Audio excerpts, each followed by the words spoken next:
So what we'll have you do is that, again, we'll even have you jump on morning calls and everything like that. So we'll talk about that in a little bit, but let's specifically work on a schedule here. So the entire day while you're working on your schedule, you're going to spend the first 4 hours or so prospecting for new leads. And honestly, at the first, maybe even first 30-ish days, dude, your first 30 days, I would not even worry about anything else other than just prospecting for new seller leads. Mastering the phones, get a good understanding of the script, which you have a copy of my script book, by the way, or no? Okay, cool. Right now, but I have it downloaded.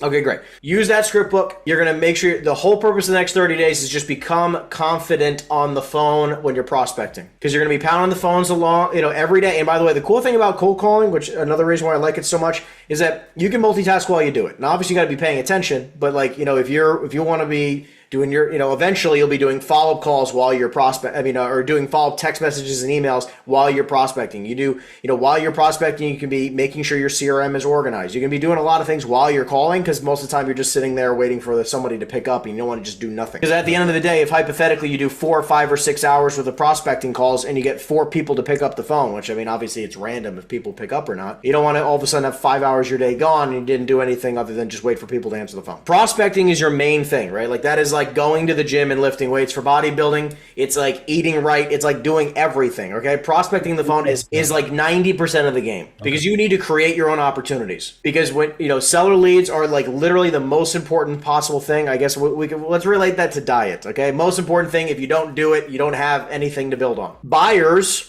is like going to the gym, where you need them. You can't have a business without it, right? You need buyers to buy the product you find, right? You have the seller side of the business, so you're gonna be prospecting to find sellers. And every time you're on the phone and you randomly come across somebody who goes, listen, Kalechi, you're a nice guy. I thank you for calling me, but I don't need to sell my property right now. Like, I can completely respect that. Just out of curiosity, would you be totally against buying another property? Would you be totally against buying another property just like you have here at 123 Main Street? It's all part of the script, by the way. Perfectly. Actually, this is like the one thing that like really gravitated me towards your style, like who you are as a professional. So I like that. I like that completely, like flipping the script, going from seller to buy. I love that, and that's something I always wanted to use. Even before I even wanted to really like invest in coaching, I was like, if I'm going to learn anything from that guy, from this video that I'm watching from this guy, it's going to be that. Yeah, so doing it in real time, right? When someone says, I'm not interested in selling, it's realizing, hey, immediately being able to pivot. Because realizing every person you speak to can become something, right? It might not be right now, but it can become something.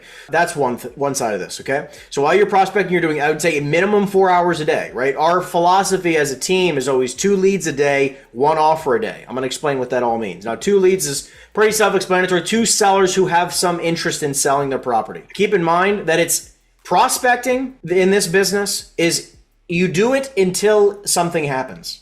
I look at it as 4 hours is like a minimum baseline, but if you dial for hypothetically 6 hours and you generate 0 leads, how productive were you? I mean, if you prospect for 6 hours, I mean, it's better than not doing. I can respect that it's better than not making calls, but the point of it is, it's like, again, you're at the gym and you didn't lift any weights today. So it's like, it didn't do you any good. Right? So the point is, you still might have to be on that phone for now 8 hours that day. It just is what it is. So I say, like, that's why prospecting is an until it happens type of thing, right? Yeah, you need a lead you need 2 leads a day, ideally, every day. Monday through Friday, whenever you're prospecting. I don't care if it's 7 days a week, 4 days a week, whenever you're doing it, right? Whatever you're committed to doing, the goal is 2 leads a day every day. And these are individuals who, again, are not like, hey, I want $20 million for a $4 million property, or people who are out of their freaking minds, but you want people who are saying, listen, I'm open to selling my property, make me an offer, or, hey, I'm open to selling my property, I want $2 million for my property that maybe is worth $2 million. You want 2 seller lead opportunities a day. Obviously getting more, spectacular, but at a minimum you want 2. The entire rest of your day. So the first half of your day is prospecting for seller opportunities. And like I said, and just mentioned before, like we were just talking about, there are going to be people who say, I don't want to sell, but I am open to buying. You need to also be building your buyers list, because listen, not every buyer is built the same in commercial real estate. Like there are some buyers where you might only need 3 or 4 or 5 buyers on a VIP list and you can make $1 million a year. You don't need thousands and thousands of buyers. You need good ones. You need 5 to 10 good ones to make a decent living. Because if you have like 5 to 10 guys who buy, maybe 2 to 5 properties a year, that's a lot of business, right? Especially if they're doing the majority of that with you. So the first half is prospecting in general, trying to generate those 2 seller leads, and of course, cultivating your buyer leads. The second half of your day is all about generation of offers, offer generation. So first half is first half of your day is lead generation of the leads that we just spoke about. The second half of the day is offer generation, which means you're now calling buyers and then trying to sell the deals you generated. Okay? So let me give you an example. You're prospecting. It's 11:30 in the morning. You've been dialing for a few hours.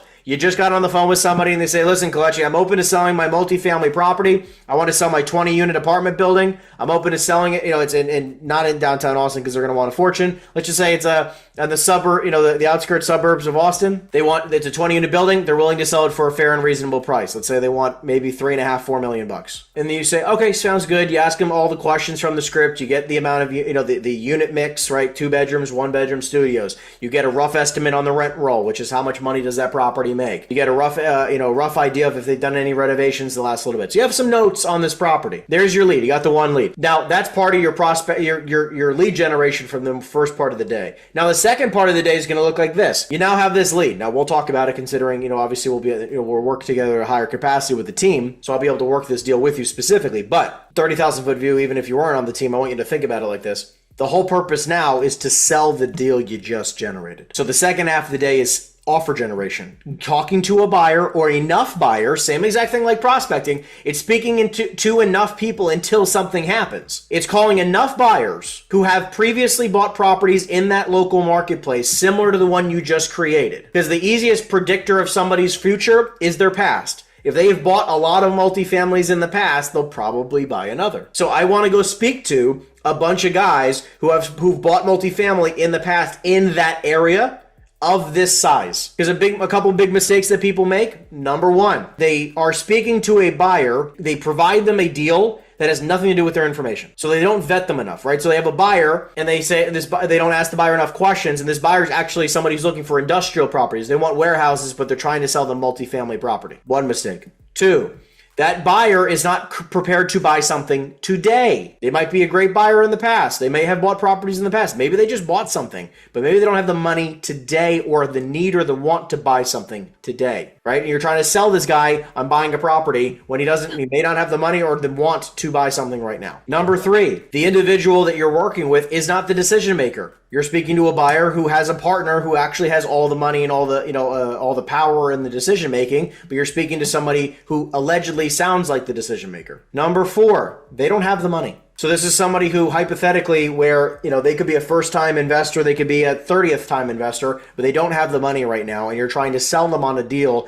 And what happens is by making some of these mistakes, you're trying to sell a deal to somebody who can't actually buy the property. So they're going to constantly give you the feedback saying what about the property? It's too high.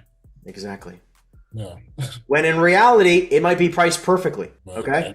So correct. So that's why it's about speaking to enough of the right vetted buyers on a regular basis and trying to sell them the exact product they want. Because you'll have a much higher likelihood of selling that product when you speak to those people.